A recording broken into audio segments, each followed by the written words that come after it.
Hello, and a warm welcome to our YouTube channel, Audiobook Ville. This summary is brought to you by Audiobook Ville, where we provide you with insightful and engaging book summaries. Whether you're looking to learn something new or simply enjoy a great book, we've got you covered. Today's captivating summary is of The Psychology of Money, Timeless Lessons on Wealth, Greed and Happiness, by Morgan Housel. This book offers timeless lessons on the psychology of money and much more. By the end of this summary, you'll feel enriched with valuable insights. Morgan Housel, an investor and author, is also a partner at the Collaborative Fund, an investment fund focused on supporting creative entrepreneurs. He has written numerous articles for the Wall Street Journal and authored 3 books. So let's dive into the profound lessons from his book, The Psychology of Money. Would you choose a magnificent mansion or $3 billion? Freedom or a stellar reputation? Do you feel like you've earned enough money in life? Are you curious about how someone can earn $84.5 billion? If these questions whirl through your mind, then this book is for you. It holds the answers to all your queries about wealth, illustrating not just how to accumulate it, but also how to understand the profound effects money has on our lives. The greatest show on earth. When author Morgan Housel was in college, he worked as a valet to earn money at a luxurious and expensive hotel in Los Angeles. There, he frequently encountered a guest who was a young, sharp-minded technology executive. By the age of 20, this guest had already patented a crucial component for Wi-Fi routers. This young millionaire started several tech companies and sold them off, making a fortune. Despite his financial success, he was somewhat unlucky with money management. He was known for carrying bundles of cash and showing it off to anyone he spoke with. Often inebriated, he would boast grandly about his wealth. One day, he asked a parking attendant to exchange some notes for gold coins at a nearby shop. The attendant returned with several $1,000 gold coins. What did the young technician do with them? He threw the coins into the ocean as if they were stones in a pond, inviting his friends to join in the frivolous activity. Days later, after accidentally breaking a lamp in the hotel, which was priced at $500 by the manager, the young man caused a scene. He threw $5,000 in cash at the manager's face, saying, "Here's $5,000. Don't show me your face again." You might wonder if this story is true. Yes, it indeed is. You'll find more such stories in this book. Ultimately, this young millionaire went bankrupt, having squandered his fortune in just a few years, and was deserted by his friends. See, money can buy many things, but not good conduct. Let's hear another story.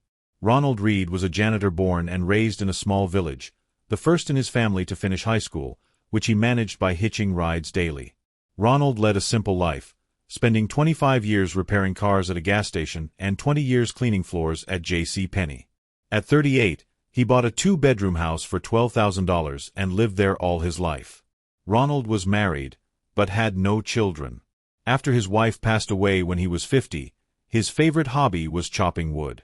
The day Ronald made the news headlines was the day he died in 2014, at the age of 92. He had amassed $8 million, leaving $2 million to his stepchildren and donating $6 million to a local hospital and library. If you look up Ronald Reed on Wikipedia, you'll learn he was a janitor, gas station attendant, investor, philanthropist, and a millionaire. How did he achieve this? There was no trick. Ronald didn't win any lottery, nor did he inherit wealth. He had invested steadily in blue-chip stocks over the years, saving every penny and never even withdrawing the interest. He compounded his savings year after year until his death, accumulating $8 million. Do you know the concept of compounding? We will talk about this later. But first, let's look at another man, quite different from Ronald Reed. Richard Fiscone, a former executive at Merrill Lynch, retired at 40 after a highly successful career, even making it onto a business magazine's list of the 40 under 40 most successful people. He owned an 18,000-square-foot mansion in Connecticut with 2 swimming pools, 2 elevators, 7 garages, and 11 bathrooms, the maintenance of which cost him $90,000 a month, a debt that eventually overwhelmed him. But then his fortune turned, the 2008 financial crisis struck, and overnight Richard found himself bankrupt. From the stories of these 2 young millionaires, Ronald Reed and Richard Fiscone, we learn that financial success is not a science, but a field where even a humble individual like Ronald can thrive. Finance is a unique field where behavior matters more than knowledge, and understanding the psychology of money is crucial. Anyone, from any background, can grow wealth. It just requires constant vigilance and attention. Everyone can become rich, but not everyone remains humble. Never Enough. John C. Bogle, the founder of Vanguard, once recounted a story that took place at a billionaire's party. In one corner sat Kurt Vonnegut and Joseph Heller. They were discussing their host's income, a hedge fund manager whose daily earnings surpassed the annual sales of Heller's novel Catch 22. Vonnegut remarked on this to Heller, who responded brilliantly, "Yes, but I have something he will never have, enough." What is your source of income? Can you say that you have enough money? Let's learn from these two stories. Rajat Gupta, who rose from the slums of Kolkata, was an orphan who became the CEO of McKinsey, one of the world's leading consulting firms, by the age of 45. After retiring from the company in 2007, he was offered significant positions at the United Nations and the World Economic Forum, and served on the boards of 5 different companies. By 2008, Gupta's net worth had reached $100 million. However, he was never satisfied with his wealth. Already a centimillionaire, he aimed to become a billionaire and join that elite circle. He then joined the board of Goldman Sachs, pushing himself further to achieve billionaire status. During the 2008 economic crisis, Warren Buffett decided to invest $5 billion in Goldman Sachs. As a board member, Gupta knew about this investment before it became public knowledge, and the stock was likely to rise. Only 16 seconds after a board meeting call, Gupta called hedge fund manager Raj Rajaratnam, who immediately purchased 175,000 shares of Goldman. Hours later, when Buffett's investment was publicly announced, Goldman's stock soared, and Rajaratnam made a profit of $1 million in a few hours, with Gupta earning a total profit of $17 million. This is considered a classic case of insider trading.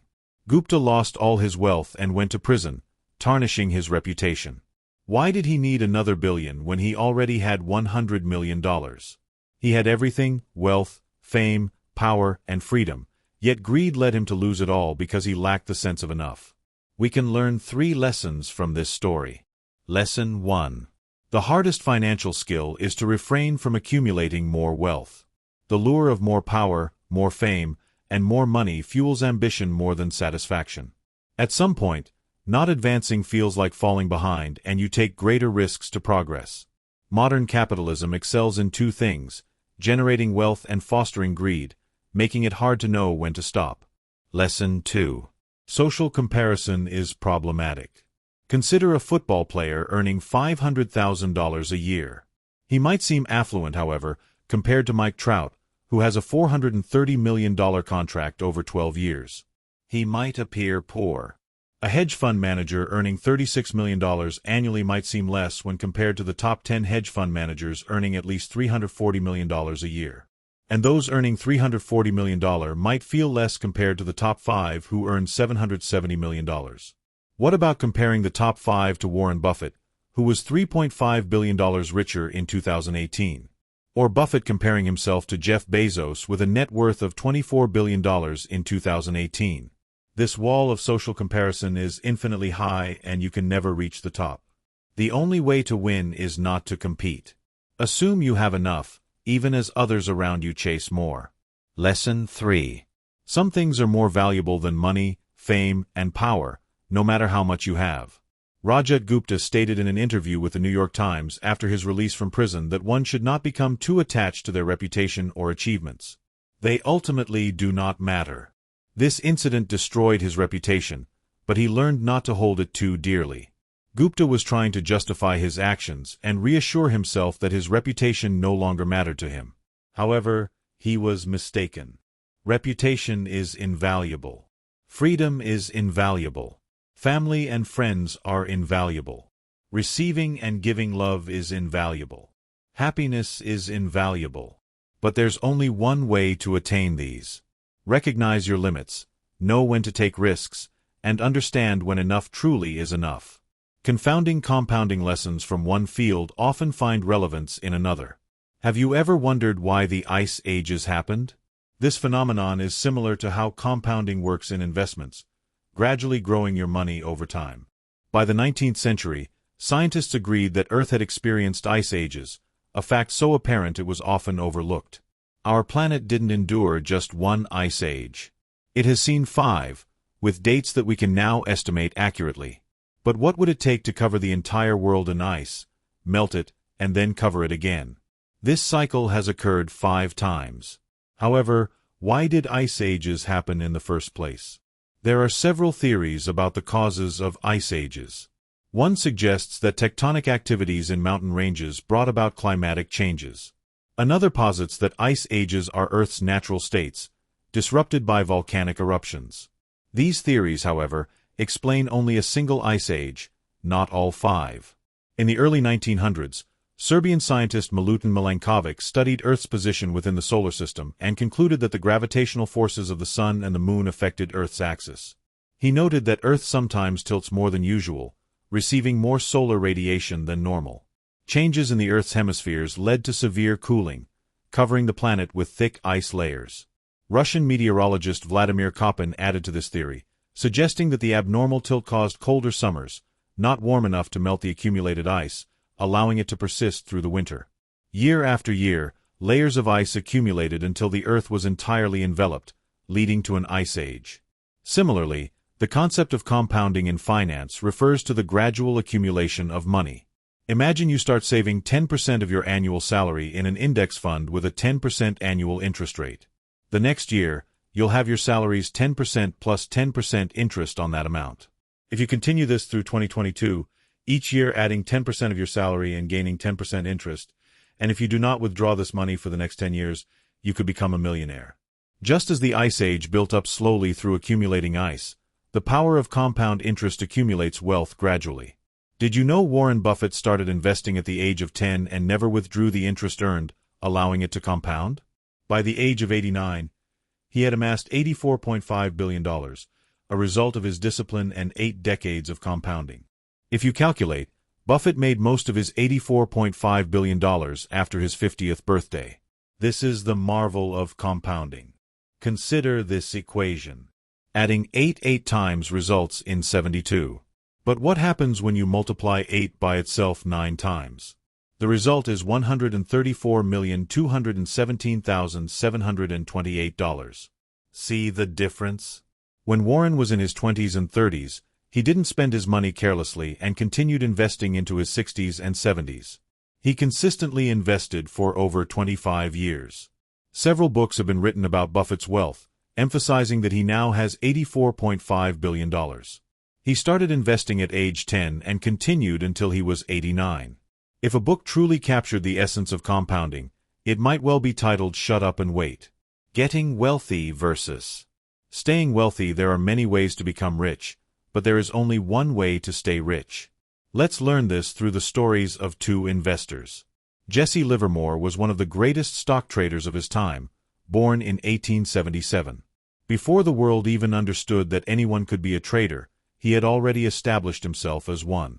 By the age of 30, Jesse had earned $100 million. In 1929, the stock market crash led to the Great Depression, a time when the news was dominated by stories of Wall Street stock traders committing suicide.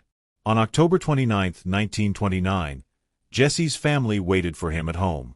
His wife and 2 children stood by the door, and his mother-in-law sat inside, crying. When Jesse arrived, he was in shock, but not because he was bankrupt. He told his wife everything.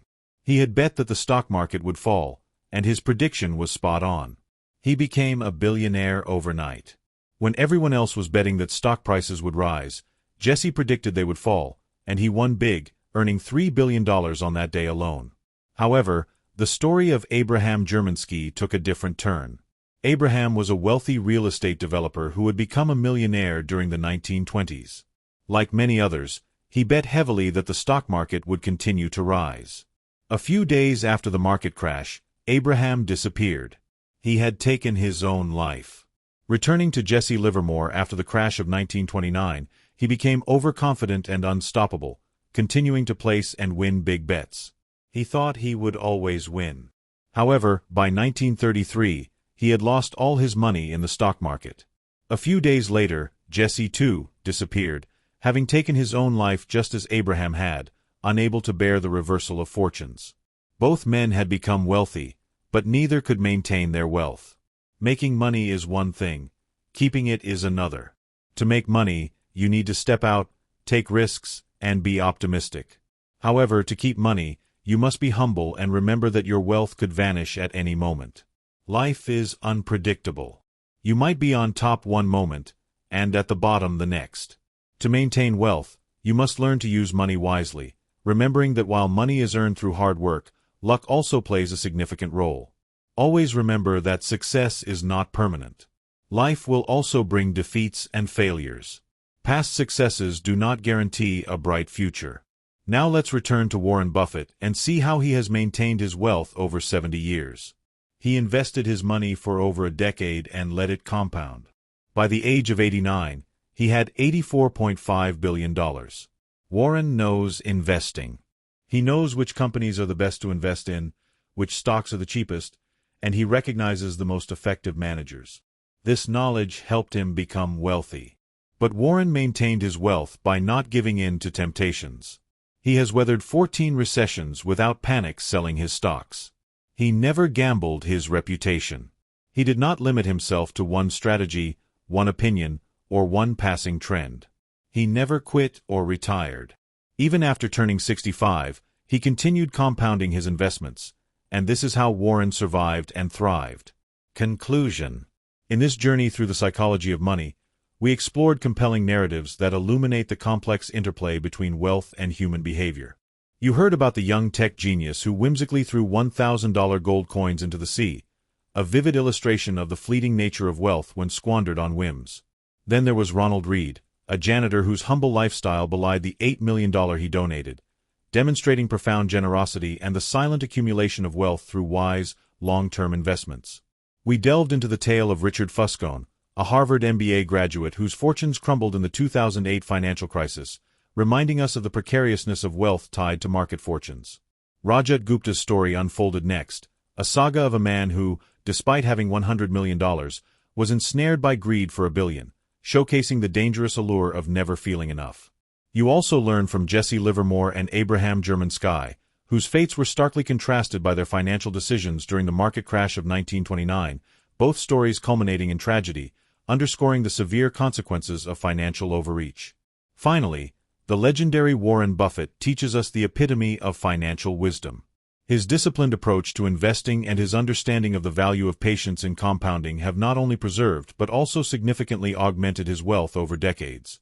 So whom among these figures resonates most with you? Who embodies the values you aspire to uphold in your own financial journey? As we close this book, remember that true wealth is not just about accumulating riches but also about nurturing the values that safeguard and enhance this wealth over a lifetime. It's about reputation, freedom, family, love, and happiness, treasures that money cannot buy but can certainly help preserve. Life is a cycle of highs and lows, and understanding this can empower us to manage our fortunes with humility and foresight. Be prudent, cherish your loved ones, and remember, the greatest wealth you can achieve is a life well lived, enriched by the people who matter most. Thank you for tuning in to this summary of the psychology of money. We hope it has enriched your understanding of the intricate ways wealth impacts human behavior and decision-making. If these insights have resonated with you, please consider liking, commenting, and sharing this summary to help others discover these valuable lessons. Don't forget to subscribe to our channel, Audiobook Ville, for access to a wide range of book summaries that delve into personal finance, self-improvement, and much more.